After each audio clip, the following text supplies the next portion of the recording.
You will need 2 black spindles, a take-up core, and ribbon. Lift the clear cover and open the printer all the way.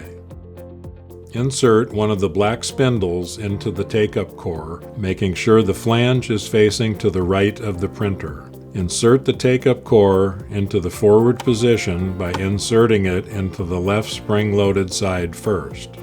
Next, insert the remaining spindle into the ribbon's core, making sure the flange is facing to the right of the printer and the tail of the ribbon is coming off the back of the roll. Insert the ribbon into the rear position, reach under the ribbon, grab the tail, and pull it towards the front of the printer and up towards the cardboard core. Press the ribbon's tail onto the cardboard core. Roll the take-up core until you can see the black portion coming up toward the take-up core. Your ribbon is now successfully installed.